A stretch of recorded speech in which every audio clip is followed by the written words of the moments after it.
The Sandy and Toddcast is a Mind Garden media podcast in association with Screw You, Todd Productions.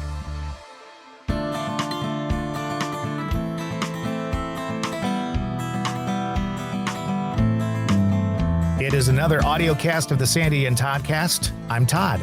I'm Sandy.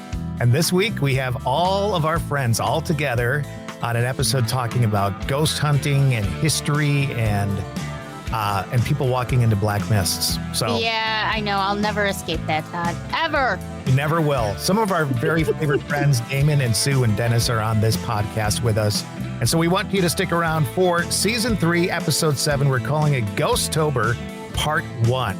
It's the Sandy and Toddcast, and it's next. What, you beautiful souls. I'm so excited to have this platform where I can share my gifts, the things that I do, what we need to do as a collective energy to really step into soul's path. Reiki and healing and alignment. Oh my goodness, these are all so very important in what we do. I have a daily podcast that I do. You can find me on Spotify and Anchor for your daily vibes, your energies as a collective unit, right? You can also find me on my Facebook page where I really go more in depth with it, but you can find me at Mystic Karma by Victoria. Broadcasting from two very different yet magical places not found on any map. Get ready to discuss the strange, weird, ghostly, crazy, spooky, and odd things that take place around us each and every day, all while having a little bit of fun. This is the Sandy and Toddcast.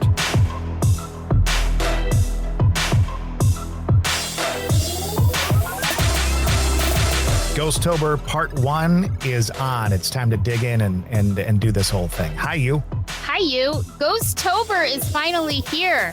I know we've mentioned it before, but Sandy came up with Ghostober, except Sandy didn't come up with Ghostober. No. She just stole it from a very big company. Stole it. I completely stole it. It was like, I want to say it was an epiphany, but it was more like Discovery Plus. But I thought it was so cute. And, you know, Halloween isn't just one day. Halloween is the entire month of October for me. Oh, you're absolutely right about that.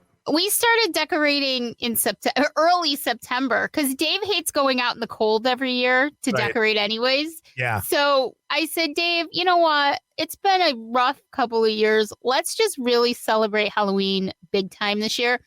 And let's do it early. So he went out seriously, when we got back from visiting you, so that was mid-September. Which I already had some Halloween stuff up at that point. Yeah, you already had it up. And I was like, come on, let's just do it. So we did it that weekend. You kind of inspired me. So I inspire a lot of people. All right, let's not go that far. Oh, God. Oh. I think I have to get this. I know it's an audio cast, but I'm still going to pick up the phone like I'm actually talking on it. Okay. Hi, Sandy and Toddcast. Uh-huh. Yep. Okay. It's Sandy, Sandy. Oh, boy. Jean, Gean. Yep. Jean. Jean. I'm sorry. G is in Jean. Yes. Okay. Thank you. Bye. That was Discovery Plus. They would like to contact you about Ghostober. So, tell them to bring it on. Bring it on. I hardly think that's copyrighted. I can't imagine that it would be. I'm sure there's plenty of Ghostobers in the world. There's got to be, because it's just too cool not to be. And I think I've seen it someplace else, too. It's so cute. It's so cute. And I thought this whole month of our podcast, our audio cast, our live cast, why not call it Ghostober? We've got some really cool stuff coming up this month. I know we're sort of halfway through the month already, but we still have a lot of really cool Halloween-y, Ghostober type of things coming up. Yeah, we do. And we're going to have some more podcasts based on that, even I think later than that, because it'll all come through after the fact. And we'll still be talking about Halloween. One of the things that people haven't done, if they haven't done, they should do. And that is to join our group on Facebook. It's Stay Weirdos, the Friends of the Sandy and Toddcast, right? Yes, is that what you got it. You got it. And basically you go there and people say, well, what's it? Is it any different than the Sandy and Toddcast on Facebook? It is. Yeah. Because it's a group of people and we have some fun in there and we do some polls and we do all kinds of stuff. We post things that we think are important, but there's also additional content that you're not going to get just from our regular Facebook page. So join the group. get the extra content, have a little bit more fun with us, and be involved with like some of the stuff we're going to share here today. Yeah, and it's so much more personal too than just the page. The page is great, and it's a great platform for us to get our audio casts out, our live casts out. We have a lot of followers, but the group is a little more personal and intimate, and it's just a safe space where everybody can go. And, you know, a lot of people are very judgmental towards things like the paranormal and woo-woo and people who might have abilities or just people who are interested in finding out more about it. And so this is our space for you to come and share your thoughts and feelings and questions and ideas and not be judged for them. And we just have a blast. And have a little fun at our own expense too. Like there's, I posted something yesterday, and I think I even shared it with my sisters. It was a picture of a woman. She was behind the wheel of a car, and a cop came up next to her, and she said, "Officer, I was just aligning my chakras with these crystals I just bought." And the cop says, "I'm sorry, ma'am, that's a bag of meth." So we do have a little fun like that every once in a while as well. It's really great. And you can get to know us on a much more, I guess, personal level too, because we share a lot of stuff that we normally wouldn't share on the page, for example. Right. Well, one of the things that you shared, which I really, really thought was great, I didn't even know this was still a thing, but predictive texts. That's where you use the phone's prediction to kind of lay out a phrase or a saying or something like that. And you posted, "When I'm a ghost, I will then use predictive text to complete the sentence." And I didn't know. I mean, these have been going around for a long time. I had no idea whether or not anybody would respond. And then we got just a crap load of responses, and really good ones too. People really love these things. They love predictive text. That's one thing that I've discovered is they like things that are interactive. Like I like things that are interactive too. People like to answer questions and, you know, fun stuff like that. And I thought this would be good. And it was good because some of the answers we got were really funny. Well, I'm going to roll through what we've got here because, they did turn out very well. Justin responded, "When I'm a ghost, I'll have to watch the fireworks and then I'll send the pictures to my friends." Kind of odd. All right. Dan Phillips, who does our music for the Sandy and Toddcast, says, "When I'm a ghost, I'll be able to see you all night." And then he says, "That's kind of creepy." That's kind of creepy. And I said, "Yeah, but true." And let's see. Oh, Tammy says, "When I'm a ghost, I will call him and ask them if they want me." I don't know. I don't think they get a choice. I don't think so either. "When I'm a ghost, I will never forget you." That's what Amaryllis, I think it is. Amaryllis, I think. Amaryllis. Yes, okay. Amaryllis. Lori says, "When I'm a ghost, I'll have to do it up for a few minutes after giving a COVID swab." That's good. All righty then. And you know, it sort of gives you a sneak peek into everybody's life because if you use these words enough, those are the words that will come up in your predictive text. I'm guessing Lori had something to do with a COVID swab recently. Apparently. Let's see. "When I'm a ghost, I have to go back and try again." That's from Betsy. Betsy. Greg says, "When I'm a ghost, I'll be able to play with you all night long." See, now there's another one with the all night long. Yeah, and you know what? That one got a few replies too. I saw that. Let's see. What else do we have here? Christine says, "When I'm a ghost, I'll get a picture with my friend." "When I am a ghost, I will be able to make some great pictures of myself." Another photographer, Michelle. Vicki says, I like this one, not my sister, but a friend of mine. "When I'm a ghost, I'll be able to get a crown." You know what? Shouldn't we all deserve a crown? I think we all need a crown. This is an interesting one. Now, Joanne, we call her Joe. I happen to know a little bit about her, and I believe she lost a brother early in life. Oh. And her says, "When I'm a ghost, I'll be happy to see him again." Wow. That's interesting. It is very interesting. Very interesting. Kristen says, "When I'm a ghost, I will never forget that you have to pick my brain." Let me see. "When I'm a ghost, I'll never forget when you have to work." Oh, well, that's good. A reminding ghost. You know, somebody who keeps you on your toes. And then Sarah says, "When I'm a ghost, I'll be there in the morning." So interesting one there as well. So those are just some really cute things. We have another one. Maybe we'll do another one for next week's show. Just some fun stuff. Just things that you can find in our group. Stay Weirdos, Friends of the Sandy and Toddcast. We're pretty proud of that group because everybody has such a good time. It becomes sort of a family. And so that's why we decided we want to add some extra bonus episodes. I just did a bonus episode of Sandy Cemeteries, Tracing History, and Very we nice uploaded one, by the that way. one. Thank you so much. I love doing that. I love telling the stories about the people that you find buried in cemeteries. The older, the better for me. I think there's think so many about amazing this. stories. You could take a cemetery and do a story on that cemetery every day, probably for the rest of your life, because there's a story with every human that's buried in that cemetery. If Without you really a have doubt. the chance to dig in.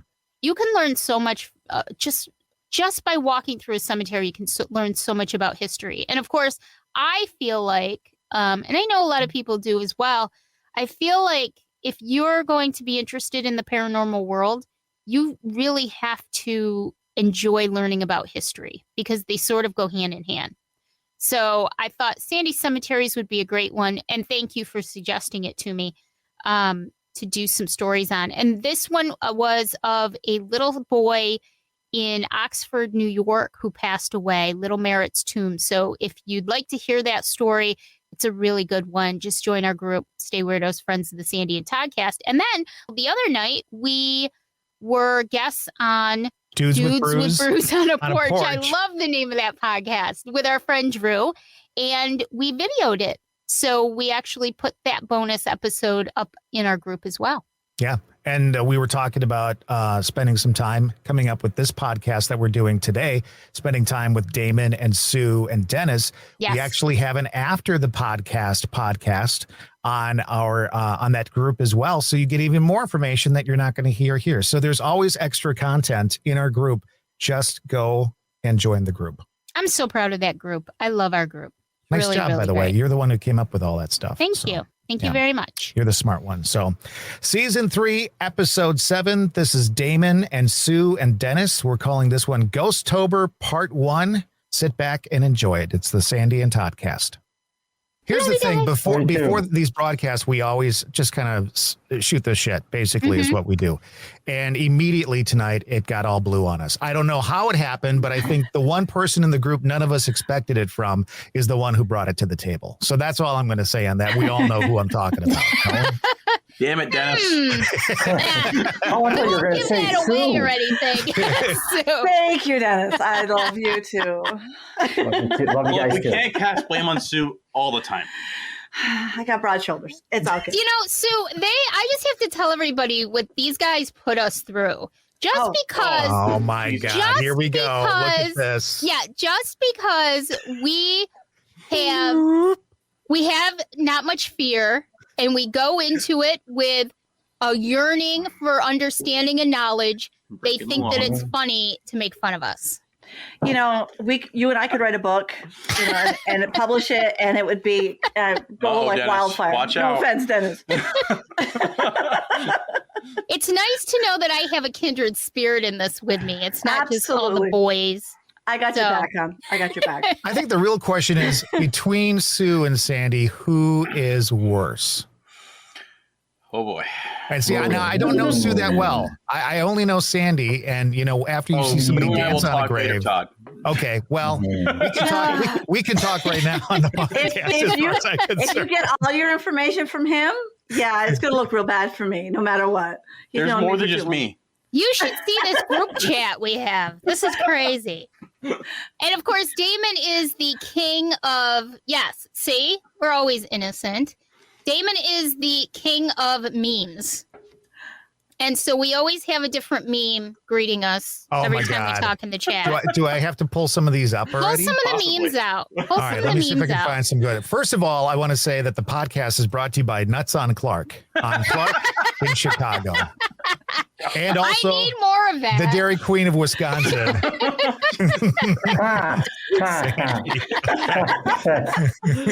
Oh, boy. So here are some of the memes that Damon has put together for us. Just a couple Oh, of this them. is my favorite. I laugh so hard every time I see that. The whole story I behind actually it stole is that one. Just going to put it out there. You guys are encouraging this. This I is know. not good. Todd and Damon decided that they were going to get in a fight over cheese somehow. No. You're the one that promoted us having a fight wearing cheese head hats. That's right. The cheese That's queen right. called for it from her throne. She called for the fight. Cheese gauntlets had been what it thrown is. down. So I love that one. I think that's probably one of my favorites too. I love that. Listen, I only danced because I was angry. I was angry. Very angry. There's me and my telephone. Yep. Hey ho, Kermit the Frog here. I try. That's one of my favorites. I don't even know. Well, we said that during an audio cast one day. Something about shoving it down your throat. It was two episodes ago, and you guys said something about shoving it down the throat. And of course, when poor Deej has no clue our inside jokes in this group chat, and she's looking for pictures for her upcoming thumbnail, and you guys throw out that one. I'm like, oh my god, Deej is gonna think we're absolutely batshit crazy. Well, that was funny. She better know what she's getting into when she has this on, basically. That's right. So those are just some of our favorite memes from Damon. I thought they were great. We look pretty badass. We've discussed before that Damon and Sue are kind of like us, but in another plane or existence. You know, we're very similar in that. We're just like 150 miles away. Yeah, about that. About that. Stone's throw. Stone's throw away, yeah. So we thought tonight we'd just do a little roundtable discussion, being Ghostober, and we're all part of the paranormal world, about investigating styles and some of the things that we like equipment-wise, how we approach it. You know, we all have very similar approaches to the way we go in. But I said to you guys the other day, I said, you know, I probably can't go long without making fun of Zach Bagans. No good. You know, some of the TV styles are not necessarily the same style that I would use or that I necessarily think are correct. What do you guys say about some of them? Are there any that you particularly like their style? So the ones that we kind of like aren't even on the air anymore. Yeah. Mm-hmm. Our investigation style we based off from an older show that has been ripped off the air ungraciously for years. I think you could still find it on YouTube. Possibly. Like it's called Ghost Lab. It used to be on the Discovery Channel. Yes. That's kind of how we roll with our investigation tactics. I think I was watching it with my kids a couple days ago. I think it was on Hulu. Oh, nice. Yeah. So yeah, that's kind of how we base our investigation tactics is off from Ghost Lab, because that was of the ones I watched when I was first kicking off the group before I renamed it and everything. Those are the ones that were a little bit more overproduced, a little bit more believable. They went out and did the whole let's debunk before we try and prove theory, which is how we roll. Is we prefer to debunk the living crap out of something before we try and say, oh yeah, that's a ghost or something like that. So what I liked with them too is that once they had done some of the investigation, you actually got to look at some of the evidence while they were investigating. So it wasn't just waiting till the end to see what happened. Yeah. You kind of got some of that during the investigation. They convene in their little command trailer and then throw it up on the big screen, and they do real-time review, which was kind of what we do on some of our investigations. We'll literally convene in as Dennis calls it, Ghost Central. We call it the command center or whatever. We'll literally get together around the big screen and go, bam, okay, so that's that. Like the first time we did Hotel Adirondack, we literally sat for a good hour and reviewed the first we reviewed EVPs, like 6 we reviewed EVPs some of the pictures that we could get to quickly, and from there we saw, which was our ultimate goal, find the hot spots. And then we could focus in on, because it's such a big hotel. That way we could focus on those smaller areas. Well, I always thought it was interesting too, because it kind of gave you a new roadmap. Some of these investigations make it seem like you go in there and you just kind of throw a bunch of stuff out there and see what sticks, and that's fine. But if you have time to actually to the hotel, and if you have a chance to actually take a step back and look at and listen to what you may already have, that may take your whole investigation in a totally different perspective. Which is what it did between night 1 and night 2 of the hotel the first time around. We did it. We had 2 teams in the first night, and it was an absolute, it was just a shit show. We went by what the purported issues were. We stuck cameras there, straight up tunnel vision, put the blinders on, didn't pay attention to anything else in the hotel. Mind you, it's a 100-room hotel, and we focused on 8 rooms? Yep. On the whole place. And then we stayed up for another 3 hours after we broke down the first night. We reviewed, I don't know how many hours worth of EVP, and we're like, maybe we should go and check this, and this tomorrow when it's just our team. Yep. And we got more hits and more evidence off the second night than we did off the first. Well, we spread ourselves out more too, and we didn't have as big a group going in. Yep. I mean, we had 5 or 6 people going into the different hotspots, and we've found that the smaller groups get more evidence than the bigger groups. I don't know if it's too distracting. Yep, true. Both to, the physical people and the spiritual. It's overwhelming in a sense. I think it may be a little overwhelming at times. Dennis, is there a TV show that kind of was something that interested you early on? I would say the first early seasons of Ghost Hunters. Yeah. On the Sci-Fi Channel, only because back then there were plumbers who happened to be ghost hunters. I think it was much more honest and heartfelt in the beginning. It wasn't so overproduced. And I like the way it was just very quiet and low key. And I think that is the reality of ghost hunting is, you have long periods of silence, and some people will say, well, this is boring if they're new to it, because things happen suddenly out of nowhere when you least expect it. I was going to say, you can't plan when it's going to happen. And yes, that's the nature of ghost hunting. There's going to be a lot of times where you're just sitting in the dark waiting for something to happen. I actually, one of the reasons why I wanted to bring it up was last week, Chris Williams, who was somebody that was part of the Ghost Hunters team early on. Kindred Spirits. Yes. No.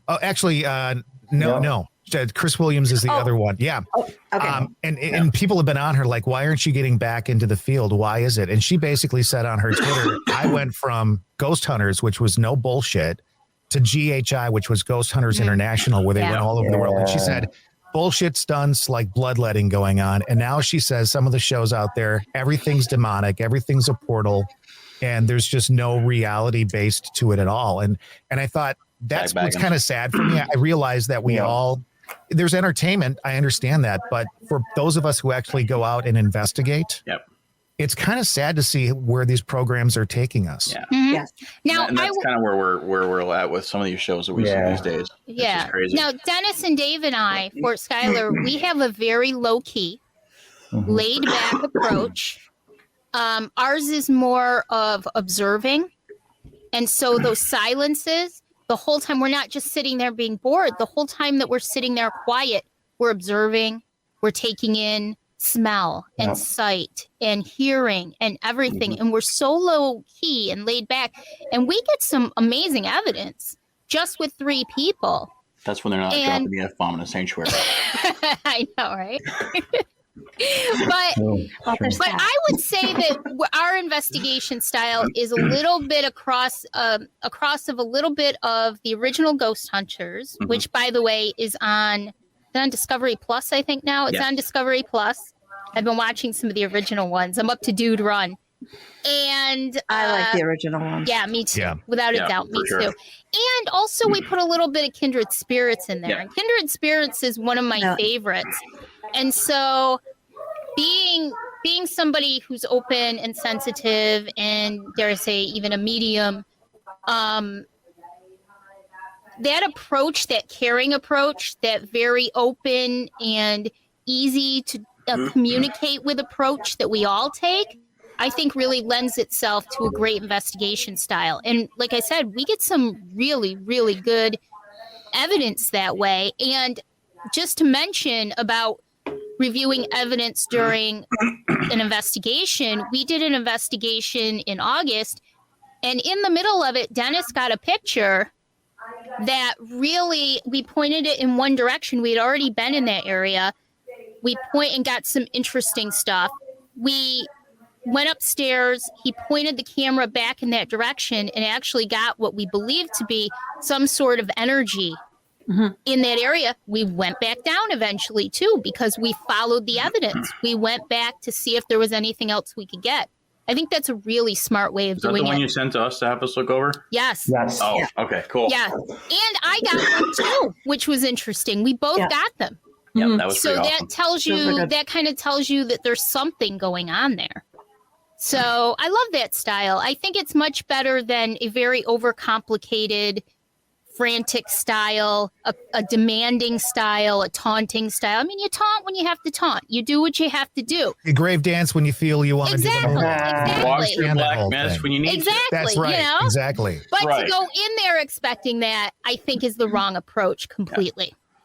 I mean, we have taunted in the past and we've got aggressive, but that's only like. But that's after we get our baseline. Yeah, that's after we get a baseline, and after it's like, okay, well, things are sort of cooling down, but we know you just feel that they're waiting for something to provoke or to push them over to the edge so they start responding, and it's like, okay, well, if you don't want to deal with us, we'll go somewhere else, and usually that's where we get our best stuff is right at that one pivotal moment. Like the train station, Saranac Lake Union Depot was a prime example of that. We questioned the hell out of the main room for a good hour plus, and we're like, you know what, fine, screw you, we're out of here. And literally, as soon as we walked out the door, we had a clear, and I wish I could find the file, clear EVP that says "I'm sorry" in almost a childlike voice as we walked out the door. Yeah, and it's like, bam, there it is. There it is. Wow. Yeah. Okay. And Todd, you have a great story too, an investigation you did, and I think we talked about this once before, but it's worth bringing up. When you asked the spirit to communicate in any way that they actually could, right? Yeah, I mean, again, we go in with all this equipment and all this quote unquote knowledge of how we're going to pull off this investigation. We got this little plan. And you go into a place that, you know, is reportedly haunted and nothing's going on. And finally, at the end of the night, we were all tired, kind of drained. We'd gotten some little things happen that were interesting. And I just thought, you know, maybe we're asking this energy, this entity, this person to do something that they don't know how to do.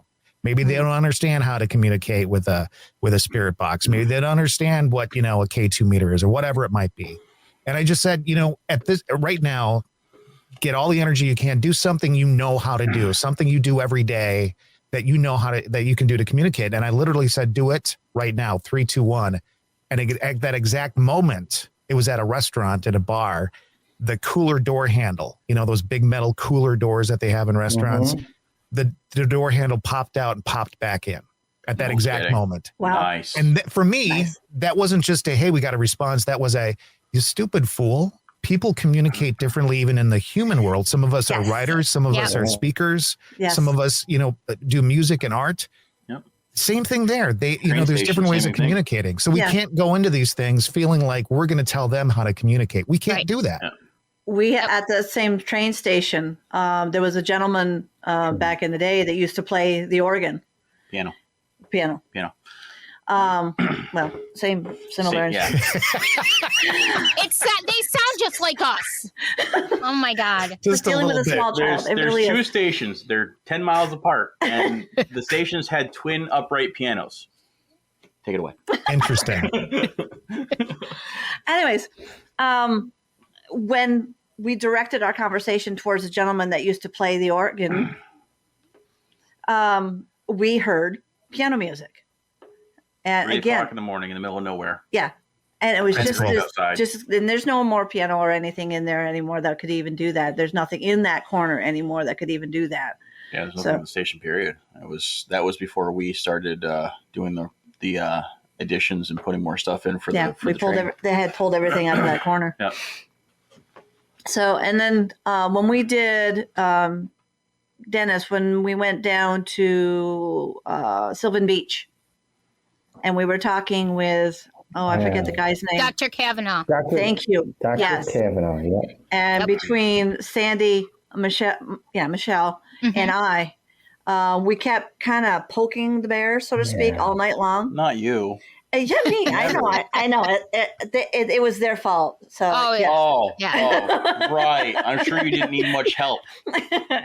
But by the end of the night, we had gone into what they thought was the office, and the three of us were sitting almost side by side, and a chair got literally thrown I had just taken that chair as we walked into that room because I thought somebody might trip on it, and I pushed it under the table. So I know it was there. And while we're sitting there, again, kind of, saying, we're here. Yep. And we know information that we're not supposed to know. And suddenly it's like he had his fill with us, and he took the chair and he chucked it across the kitchen. Yeah. And one day... No, go ahead, John. I was going to say, I jumped about a foot in the air. Oh, yeah, he did. To say ghost hunters don't get scared, that thing got thrown, and it was a couple of feet behind me. I jumped because there was no one behind me. And two interesting things about that. Number one, we got it all on audio. Yes. We got Sue actually mumbling as she pushed the chair in. Because she didn't want anybody to trip over it. I talked to myself. So we actually got her pushing the chair in. And then we got the chair being slammed and nobody was even near it. And the other interesting thing about it is we had sort of been poking the bear upstairs at one point, having to do with masonry. The masonry. Yeah. And he was a Mason. What was it, Sue? 32nd degree? He was 32nd degree, yeah. 32nd degree Mason. Yeah. And Sue grew up in a family. Dennis is a Mason. Sue grew up in a family of Masons. So they knew exactly how to kind of poke the bear. Well, as a female, I'm not supposed to have this information. Exactly. So that didn't, that again, there's another poke. So that sort of came, but it's that knowledge of what to do and how to do it. Like Todd, when you said, do what you can do, because we got downstairs and right before I went through all of the audio, right before the chair got thrown down, we heard 3 knocks on the wall and we didn't hear that in person, but we sure as heck picked it up on the audio right before the chair got thrown down. And that's one of the ways that Masons enter the Masonic Temple. So we certainly got Dr. Kavanaugh's attention, but it's knowledge, it's research beforehand. It's the knowledge that you take in with you beforehand and knowing how to drive the situation in the right direction. Right. Sandy, that's like all of us knowing the names of the people that owned my house. Yes. That's another thing, Todd, that the 4 of us all investigated the home I live in. Yeah. Which we talked about before, that I live in my own haunted house. Yeah. Yeah.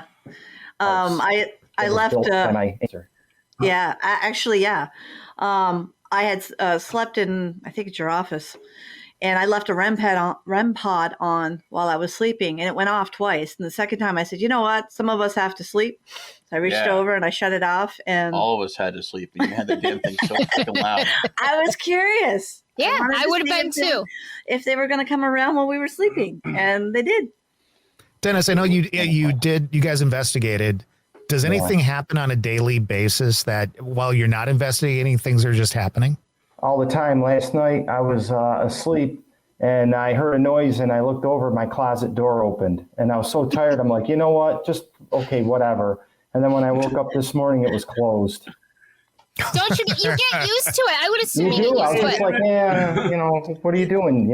And you acknowledge them and then you keep moving on. Because you know what's really cool about that though, is that I feel like where Dennis's closet is, that there may have actually been a door originally to the outside on the second floor. Yes, you and I had this conversation. Yes, and I really think that could be part of what goes on. Yeah, what goes on in that corner, the way it does, because he's had other stuff happen there before too.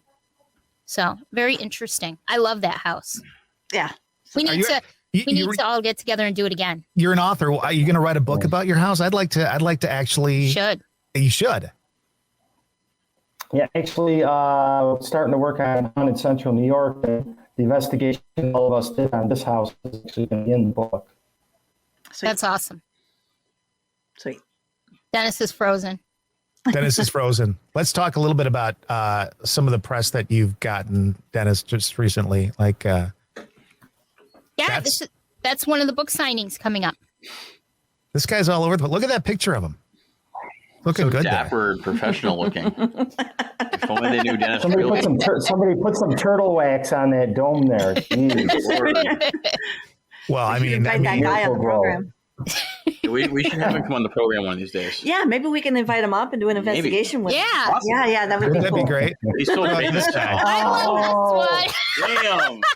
Don't fear the mullet. Oh my! Dennis, one rule about the group chat is anything goes in the group chat, and anything is public domain in Todd's world.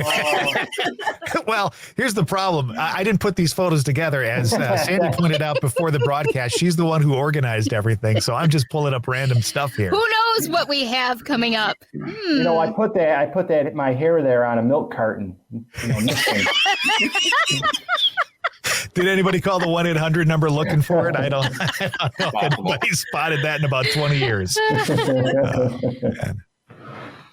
And Dennis, this is your new edition of the book about the Old Main. Yeah. And that's got new Boy, pictures. I wish we could.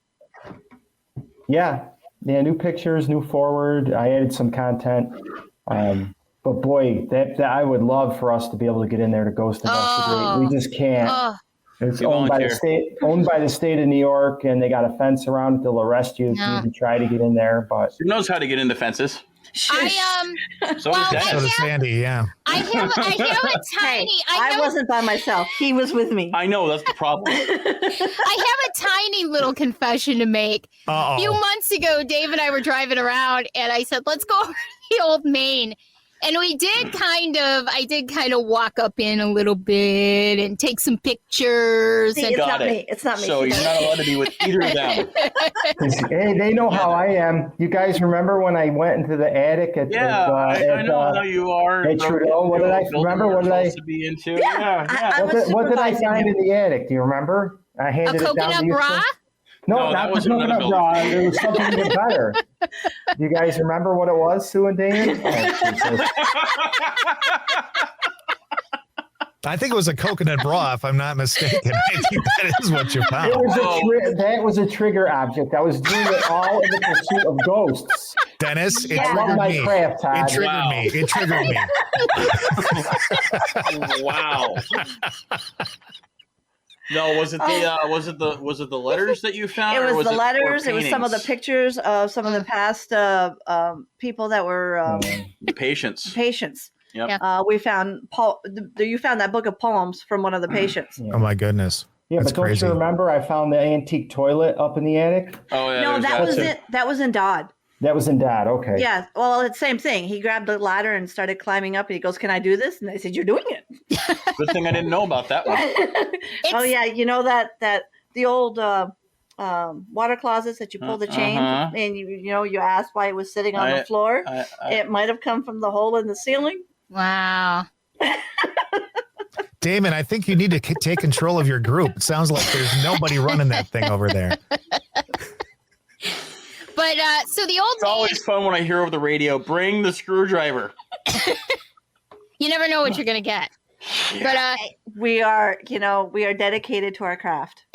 And Sure. That's all I'm going to say. it's true, Sarah. It's so true. We like to break the rules a little bit. You have to kind of break the rules a little bit. Need I say more? Need I say more? And then they get pushed downstairs. Yeah. Poor Sarah. Sarah actually was the investigator who got pushed down the stairs at the Russia Union Church. We were, Jen and I were right behind her, and she actually was the one who actually got pushed on the stairs. So See, they're blaming it on the ghost, but really it was them. Yeah. Jen and I you were know, like, and you know what was really cool about that investigation, Todd, was the former group I used to be in, Ghost Seekers Essential, investigated that church years and years ago, and Amps went in, and Sandy and I were there, and everything that happened in that previous investigation with the other team of what happened with Sue, Damon, and the teams. Yeah. A person getting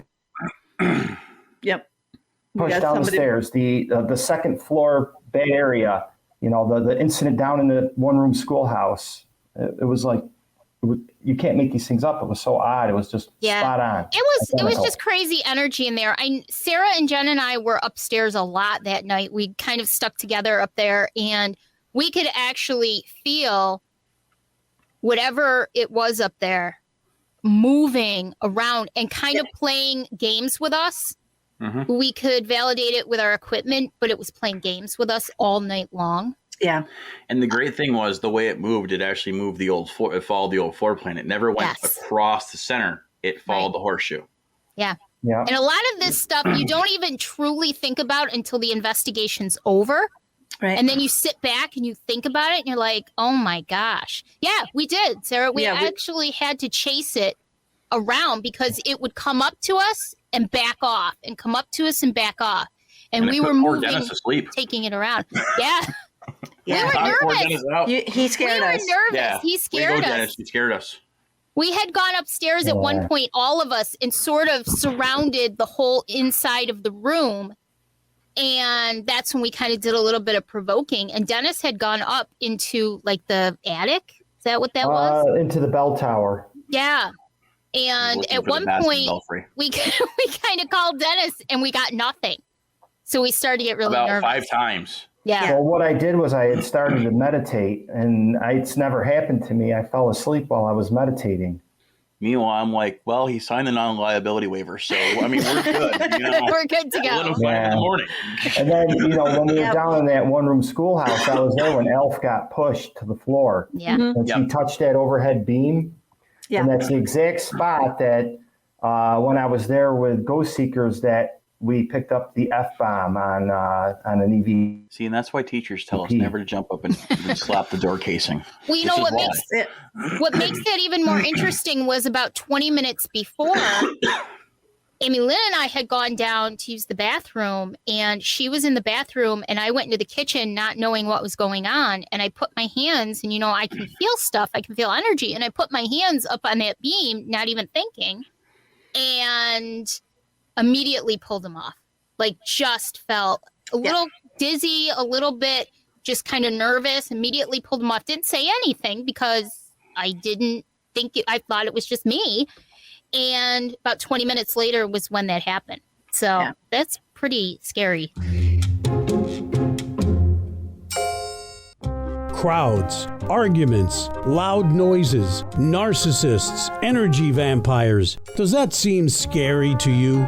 It can to an empath. Sandy and Todd from the Sandy and Toddcast invite you to join them for a new podcast, the Empathicary Podcast. These two empaths know exactly what it's like, and they'd like to share their stories, knowledge, and ideas with you. Dive deep into the world of the empath. The Empathicary Podcast with Sandy and Todd. Find it anywhere you find your podcasts and like them on Facebook.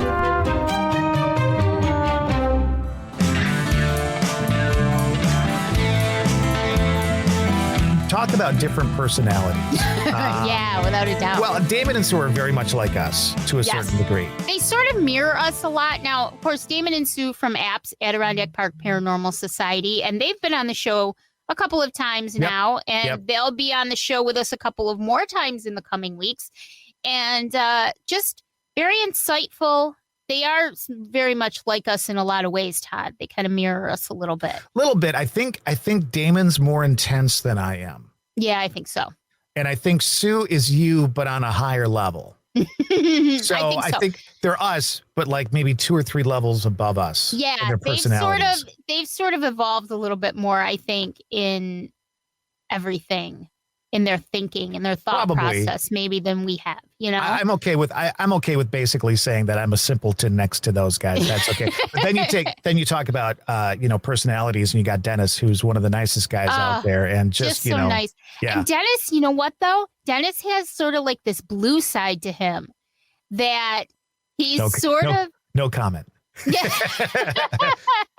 But he's sort of like a little more risque than you'd think Dennis would be. And he's just so funny. And he's very, very quick-witted and just highly intelligent and just a really great guy. And I love working with him in our group.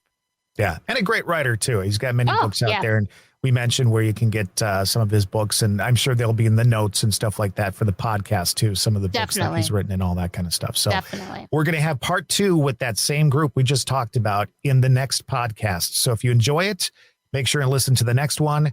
If you enjoy it, make sure and find the group, Stay Weirdos, the Friends of the Sandy and Toddcast, for your chance to get exclusive after the podcast information on these guys as well. It's a whole big party, and it's all under the roof of the Sandy and Toddcast. That's right. Until next time, this is the Sandy and Toddcast. I am Todd. I am Sandy. Bye. Bye.